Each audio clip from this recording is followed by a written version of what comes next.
Hello, friends and folks. This is Cherry here. Did you have a good Christmas? If it's not yet too late, I would like to greet all of you a very joyful Christmas and hopeful New Year.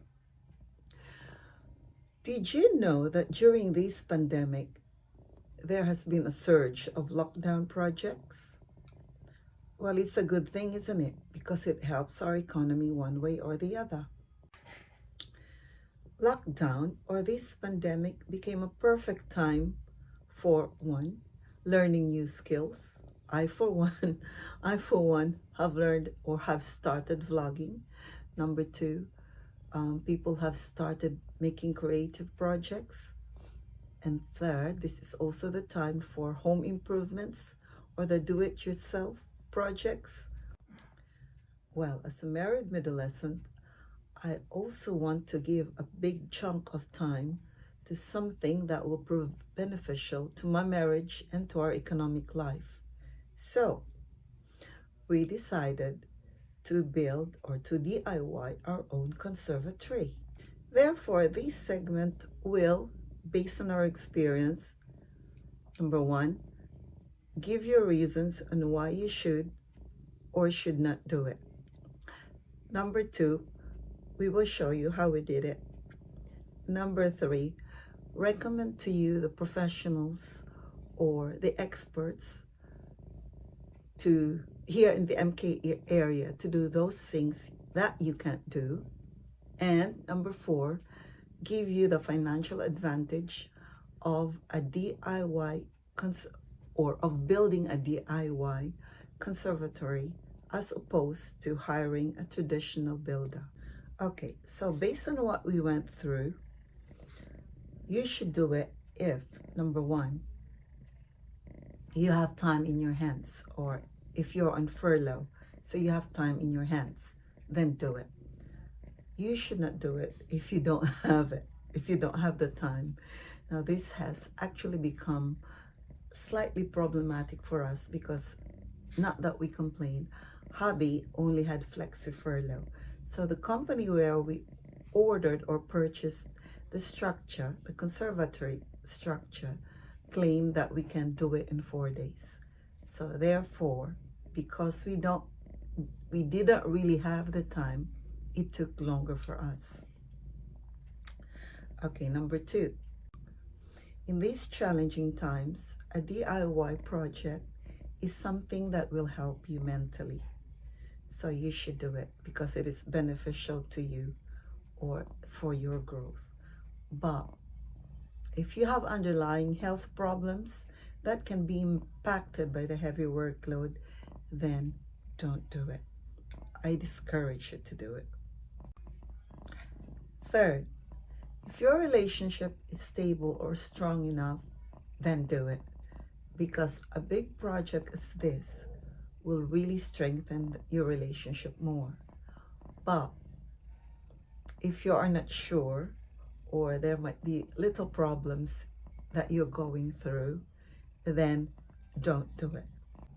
Number four, do it if it makes your house or your home functional and attractive.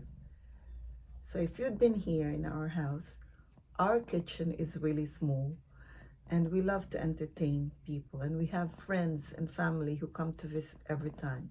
So we decided to really have a separate dining, and therefore we built this conservatory.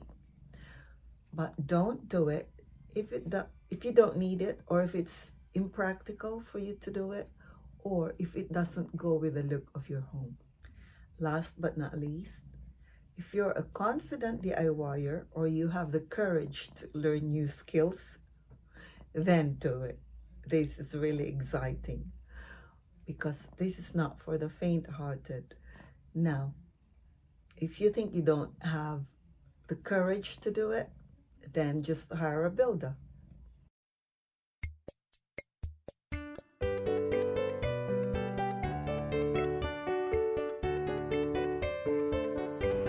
Hi, we're in BMQ.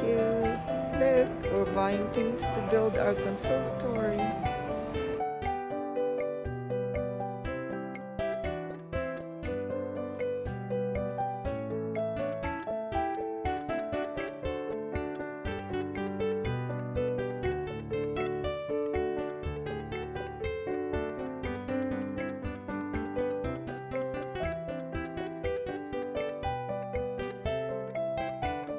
In a traditional conservatory, you dig the whole area, but on this one, only 10 holes were required, therefore not disturbing any drainage system and not holing out too much soil.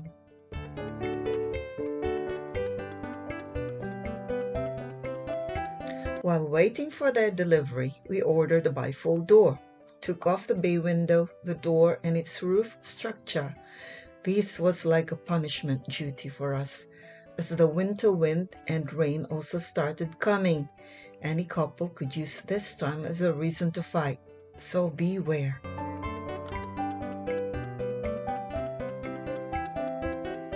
Number 7.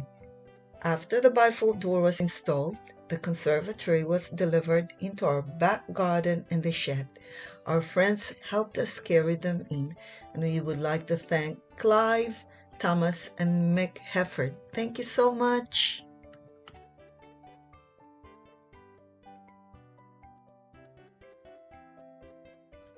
First job was to assemble the steel base frame. They really fitted nicely to the foundation pads and into the holes we dug. There were 8 sections of steel base that Mick had to put together. Then the polystyrene insulation went into the base.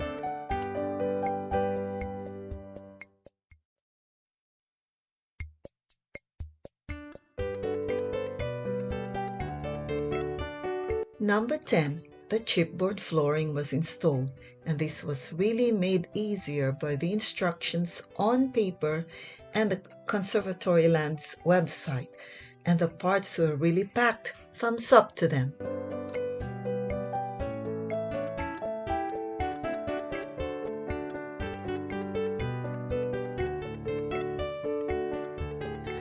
Next, the Upvc Framework was assembled. Still, we followed the instructions given by the company.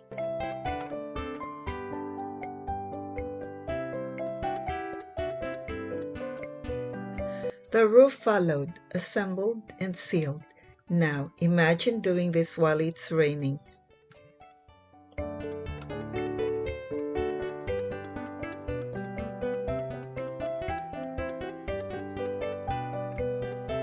Now, for a minor disappointing news, although the UPVC panels were supplied, we had to purchase the wood and make the frames for the infill panels above the windows on the side of the conservatory. So if you have no carpentry skills, it would be a booming surprise for you.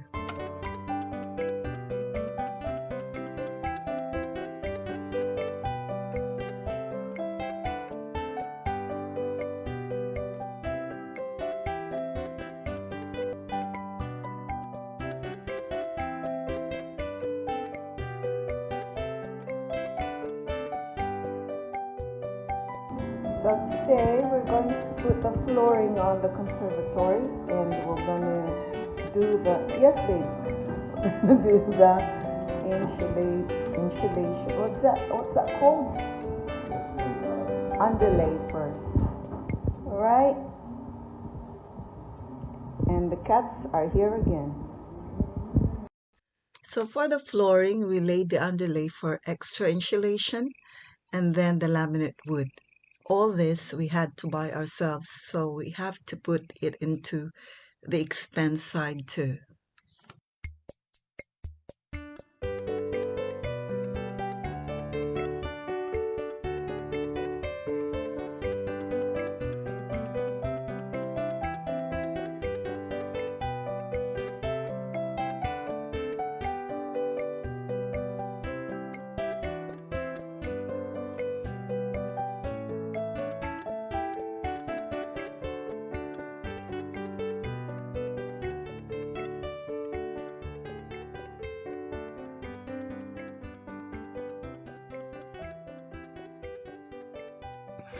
Then we painted the walls, fitted the skirting boards, fitted the window sills,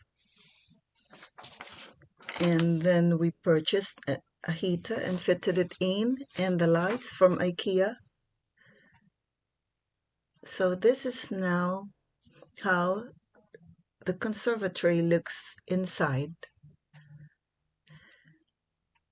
So, what's the financial advantage aside from the added value to the property? We saved an estimated 25% on what the cost would have been had we employed a builder. Isn't that such a blessing? For us, it's all worth it. As William Morris said, have nothing in your house that you do not know to be useful or believe to be beautiful.